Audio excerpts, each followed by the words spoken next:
오늘은 대한민국 헌법이 제정된 제헌절 73주년이 되는 날입니다. 이 헌법 제체를 지키기 위해서 이 헌법 제자가 명시하고 있는 자유민주 질서가 현저히 훼손되고 있는 오늘의 조국의 현실에서 이걸 바로 세우기 위해서 노심초사하시는 애국시민 여러분, 그리고 해외에서 이 방송을 청취하시는 해외 동포 여러분, 1917년에 구라파에서의 1차 세계대전이 끝나고 거기에 참전했던 여러 나라들이 정치적 혼란을 거듭했습니다. 이 혼란의 틈새로 이탈리아에서는 무솔리니가 파시스트 당을 창당을 했고, 그리고 독일에서는 히틀러가 나치스 당을 창당해가지고 정권을 장기 집권의 길을 열었습니다. 물론 그 결말은 두 사람 다 비참하게 됐죠. 한 사람은 자살할 수밖에 없고 한 사람은 시민항의에 의해서 처형당하는 비극을 맞이했지만은 일단 정권을 잡고 장기 집권에는 성공했습니다. 이들이 정권을 잡고 장기 집권하게 된 그 결정적 무기가 무엇이냐? 그건 여론 조작, 수사 조작, 그리고 정치 공작을 통해서 반대파를 짓누르고 국민을 현혹에 빠지게 해가지고 국민을 속이고 그리고 현혹시켜가지고 그들이 원하는 대로 일단 투표 행위를 통해서 그들이 정권을 잡고 유지했다는 사실입니다. 소리 나지 않는 총에, 쏴도 소리 나지 않는 총에 실탄 대신에 여론 조작, 수사 조작, 정치 공작이라는 탄원을 넣어가지고 반대파에는 소리 소문 없이 쏘고 물리적으로 압살을 가고 국민들에게는 그 머리 위로 이걸 쏘아서 현혹시키는 이런 방법으로, 이 아주 악랄한 방법으로 이 정권을 창출 유지했다는 것입니다. 새삼스럽게 그때 일을 왜 제가 말씀드리냐. 오늘 문재인 정권 아래서의 조국이 여론 조작, 수사 조작, 정치 공작을 통해 가지고 내년 3월 대통령 선거에서 그들이 원하는 자를 대통령으로 뽑아가지고 이 정권의 실체를 연장시키려고 하는 이런 거대한 음모가 날이 갈수록 아주 발호하기 시작했다. 발호라는 말은 말의 굴레를 벗었을 때 말이 함부로 뛰어다니는 그런 모습을 말하는데, 이들은 겁도 없이 국민도 무시하고 이런 조작 행위를 서슴지 않고 있습니다. 여론 조작은 지난 주일에 PNR이라고 하는 여론조사 기관이 머니투데이라고 하는 일간 신문의 의뢰를 받고 정기적으로 이 대통령 후보 경선에 따르는 여러 여론조사를 해왔는데, 지난주까지 조사에서는 야권 대통령 후보가 여권 대통령 후보 누구보다도 훨씬 앞서 있었다. 그래서 여기 압력을 가해가지고 이런 여론조사는 때려치우라 하는 것이 머니투데이와 PNR 여론조사기관 양측에 아주 쏟아져 내렸어요. 통상적으로 하는 방법은 대깨문들이 동원되고 SNS로 그들을 괴롭히는 것 외에 틀림없이 은밀한 조종행위가 있었을 것입니다. 어떻게 했느냐. 견디다 못한 머니투데이가 PNR에게 의뢰한 여론조사를 중단 취소시켰습니다. 이번 주에는 그 발표가 되지 않았습니다. 이건 지금 명백하게 여론조사의 한 단면이고, 또 민지코리아라고 하는 여론조사 기관, 그 회사의 장은 노무현 대통령 때 문재인 대통령의 민정수석 비서실장 때의 행정관으로 근무해서 친문 인사로 이렇게 분류되는 사람인데, 그 여론조사 기관에서는 최근에 이낙연을 띄우고 이재명을 가라앉히게 하고, 그리하여 이낙연이 윤석열보다도 오히려 더 추월할 수 있다라고 하는 아주 해괴한 결과를 지난 주말에 내놓음으로써 정부 여당 내에서도 이게 말썽이 됐어요. 어떻게 이런 조사가 없다, 현 시점에서는. 이런 여론조작이 아주 분명해졌습니다. 그리고 코로나에 대한 조작은 아까 앞에 말씀하신 분도 여러 가지 예를 들었습니다만은 이게 대통령이 전적으로 책임져야 할 일인데, 지난 월요일 날 관계 장관회의에 서울시장과 경기도지사가 배석한 가운데 이 코로나 극복이 잘못되면 여기에는 우리 모두의 책임이라고 얘기했어요. 대통령 나의 책임이 아니라 대통령은 고비고비마다 K방역을 성공할 수 있다고 말하면 그 다음날 이게 확대되는 이런 양상을 계속 보여왔고, 백신 확보는 완전히 실패했는데 국민을 속이고 거짓말을 하고 하는데도 지금까지 대통령은 뒤에 숨어가지고 책임을 전가하는 방법으로 여론조사를 조작하고, 이번에 발표된 이 코로나 대책은 해외에서 웃음거리가 돼 있다고 해요. 그런 뉴스를 보고 제가 해외에서 어떻게 보고 있길래 해외 언론들이 웃음거리라고, 한국의 K방역은 웃음거리라고 보도하고 있는가. 이번에 내는 대책 중에는 예를 들면 이런 게 있습니다. 식당에 낮에는 4사람까지 가능하고 밤에는 2사람 이하라 해야 돼. 2사람이라 해야 된다. 요걸 허용한다. 그리고 헬스클럽, 이 체력시설 안에서의 러닝머신, 그러니까 자동 달리기의 속도를 시속 6km 이하로 제한을 하라. 그리고 그 헬스장에서 울리는 음악이 강남 스타일처럼 빠른 속도의 멜로디가 있는 음악은 안 되고 BTS의 느린 음악을 틀어라. 그리고 택시도 3사람 이하라 탈 수 있다. 자, 이게 해외 언론에 아주 웃음거리가 되었습니다. 그게 어떻게 해서 낮에는 4사람 가능하고 밤에는 2사람이 가능하냐? 헬스클럽의 시속 6km 이하로 제한한다. 그러니까 속도를 높이면 호흡이 가빠져서 이렇게 이제 침과 기침이 이렇게 튀어나온다. 이제 아마 이런 것 때문에 그런 것 같은데, 이게 완전히 국민을 웃음거리로 바보 등신으로 취급하지 않고야 이런 것을 대책이라고 내놓을 수가 없지요. 이런 걸 전부 친여 매체 등을 통해 가지고 대통령은 책임이 없다. 그리고 우리 모두가 한결같이 다 책임을 지고 이 일에 임해야 된다. 이런 여론 조작에 제가 보기에 표면상으로는 성공하고 있다고 합니다. 이게 어처구니 없는 일인데 성공하고 있다고 봅니다. 정치 공작은 어저께 이른바 검언 유착 사건, 채널A의 이동재 기자와 한동훈 검사가 강요죄를 공모해가지고 뭐 신라전 책임자를 윽박질러가지고 유시민의 관련 여부를 캐내려고 했다고 하는 그 사건, 그 터무니없는 사건에 더더구나 한동훈 검사는 전혀 그게 관련이 없어요. 그런데 자관 이동재 기자 사건에 무죄가 됐어요. 그러니까 이 정치 공작, 수사 공작에 실패한 겁니다. 이게 누가 뒤에서 조종해내냐? 그 추미애 법무장관이고 다 청와대가 이걸 양해해서 일어난 일이지요. 그리고 윤석열 전 총장 캠프의 대변인으로 일했던 이동훈 전 조선일보 논설위원회에 대해서 경찰이 이른바 포항의 가짜 수산업자로부터 이게 금품 향응을 받았다. 그 금품 향응을 받았다고 소문난 사람 중에는 박영수 특검도 있고 뭐 경찰서장도 있고 부장검사도 있고 아주 숫자가 많아요. 아마 국회의원도 있고 이런 것 같은데 거기에 가장 가볍게 연루됐다.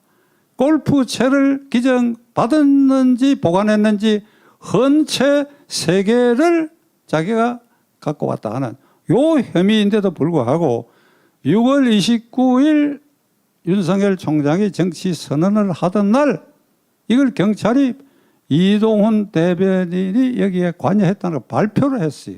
그러니까 모든 언론에 윤석열 정치 선언, 이동훈 김영란법 위반 경찰 수사 이렇게 해가지고 윤석열의 이미지를 그냥 깎아내리는 이런 아주 폭압적인 장난들, 이거야말로 현장 정치 공작입니다. 그리고 한명수 전 총리가 2년 징역을 다 살고 나오고 대법원에까지 다 확정 판결받고 그 확정 판결할 당시에 대법원에는 이 정권이 말하는 이른바 보수 성향의 대법관도 있음에도 불구하고 만장일치로 이게 뇌물 정치자금 사건에 대해서 유죄 판결 내려고 징역 2년을 다 살고 나온 사람을 이거를 살려내기 위해서 이런 수사 공작, 정치 공작이 이 100여 회 진행이 되어 있다. 터무니없는 짓을 하고 있습니다. 이게 벼락 맞을 일인데 아마 무슨 이런 구실을 만들어 가지고 8.15 특사 때에 한명숙을 특사시키려고 하는 것 같은데 이런 공작들을 이게 21세기 대한민국 대명천지에서 이 정권 아래 아주 태연히 하고 있다. 아주 태연히 하고 있다. 이게 우리가 도저히 용납할 수 없는 일. 재난지원금을 가지고 여론을 조작해서 내년 3월 5일 대통령 선거에 유리한 국민을 만들려고 하는데 얘들이 혈안이 되어 있어요. 긴 말씀 안 드리겠습니다. 대표적으로 청년대책 2.0이라는 걸 그저께 발표했는데 여기에는 360만 원을 적립을 하면 그 4배에 해당하는 돈을 되돌려 주겠다 하는 미끼를 던지는 안을 내놨습니다. 360만 원을 적립하면 4배를 되돌려 준다. 곰곰이 따져보면 당장 4배를 받을 때는 좋을지 몰라도 이건 푼돈에 불과한 겁니다. 지금 청년들이 갈망하는 것은 일자리요 주택 문제 해결입니다. 제 맞손자가 만 29살, 30살인데 그저 뭐 고만고만한 곳에 취직해가 다니는데 장가갈 엄두를 낼 수가 없어요. 우선 집을 마련할 희망과 전망이 전혀 서질 않기 때문에. 그러니까 이런 젊은이들의 이 절박한 상황에 대해서는 외면해버리고 순간적으로 현혹시키는 이따위 정책을 남발하는데 이걸로 국민들이 속아 넘어가고 유도되리라고 아마 생각을 하는 것 같은데 만일 그렇다면 이건 보통 문제가 아닙니다. 문재인 대통령 지지율이 지금 모든 여론조사 기관 대체로 관변 여론조사 기관이라고 저는 보는데 마니투데이의 PNR 경우 같은 건 조금 다른데 거기에 보면 문재인 대통령의 현재 지지율이 40% 조금 넘거나 40% 전후입니다. 2달 전만 하더라도 30%가 무너진 경우가 있어요. 관변 여론조사 기관 29%. 그런데 야금야금 올라가고 지금은 40% 최근 한 달 동안에는 40% 전후까지 올라가 있는데 시청 애국 시민 여러분 기가 찬 것은 그 여론조사 40%에 이르는 그 여론 응답자 중에 문재인 대통령의 지지율이 지지한다. 왜 지지하느냐 하는 그 이유 항목을 이렇게 바라다 보면 첫째, 코로나 극복을 잘하고 있다. 둘째, 외교를 잘하고 있다. 요걸 합하면 60에서 70% 돼요. 그러니까 문재인 대통령을 지지하는 사람의 60 내지 70%가 코로나 극복을 잘한다. 외교를 잘한다. 그 이유로 문재인 대통령을 지지한다는 겁니다. 여러분, 문재인 대통령에게도 열렬한 지지자가 있기 마련입니다. 그러나 그렇다고 하더라도 코로나 극복을 잘해가지고 또 외교를 잘해가지고 아니 나는 무조건 문재인이다. 차라리 이렇게 해야지. 이게 무슨 짓들입니까? 만일 그런 응답자가 바른정신으로 그런 이유로 지지했다고 발표한다고 그런다면 대한민국 국민은 헌법상 제1기관으로서 대통령과 공직자를 비판 감시하고 여기에 대해서 대안을 제시할 책무가 있는 헌법상 기관인 국민 한 사람 한 사람이 지금 이 시점에 이런 이유로 문재인 대통령을 지지한다? 그건 난 국민적 책임과 의무를 그리고 도리를 망각한 일이라고 생각합니다. 그러나 이 여론조사 기관이 어떤 방법으로든지 간에 이 여론을 조작하고 있지 않고는 이런 수치가 절대로 나올 수 없다고 하는 것이 저는 이 시점에서 우리 국민들의 양심이라고 절대로 믿고자 합니다. 시청자 여러분들께서는 어떻게 생각하시는지 모르겠습니다만 이제 내년 3월 9일 대통령 선거까지 7개월밖에 남지 않았습니다. 이게 여론 조작하고 수사 공작하고 정치 공작하고 그리고 재난지원금을 뿌려대 국민을 일시 현혹시키고 아까 말씀드린 것처럼 반대파를 소리 나지 않는 총으로 쏘고 국민들 머리 위에 소리 들리지 않는 이런 공작들을 해서 현혹시켜 가지고 내년 대통령 선거에 이기려고 이들은 바로 하고 있습니다. 이걸 이제 바로 잡는 것은 그리고 이것에 대해서 문제를 제기하고 싸워야 하는 것은 국회 안에서는 제1야당인 국민의힘 당인데 이제 중복이 가까워지고 오늘도 아주 몹시 덥습니다. 이 더위를 무릅쓰고 제가 이 자리에 왔는데 그 국회의원들 103명과 이준석 당대표는 이 더위에 낮잠 자고 있나? 그들이 지금 뭐 하고 있느냐 이거예요. 이런 명백한 여론 조작, 수사 조작, 정치 공작이 백일하에 진행되는데 야당의 목소리가 없어. 야당의 목소리가. 야당은 국회의 액세서리야. 103명 국회의원들에게 묻고자 합니다. 이준석 대표와. 여러분들 액세서리입니까? 국회에? 그 세비 받고. 저는 심정적으로 여러분들이 내년 3월 9일 대통령 선거에 야권이 탈환에 실패하더라도 국회의원 우리의 임기는 내년 3월 9일 이후에 2년 3개월이 남아있지 않느냐.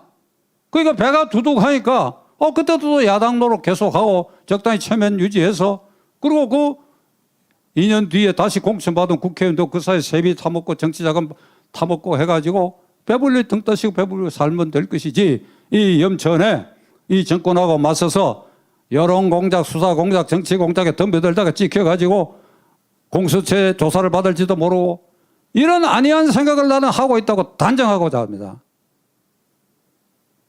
스탈린은 이렇게 얘기했습니다. 스탈린, 소련의 스탈린. 이게 여론 조작, 수사 조작, 정치 공작의 이 달인이지요. 어떤 의미로 보면 히틀러나 무솔리니보다도 여기에 대한 폭력까지 곁들여 가지고 아주 현저한 폭력까지 휘둘렀으니까 이게 달인인데 그는 이렇게 얘기했습니다. 투표, 소련도 투표를 했어요. 형식적으로.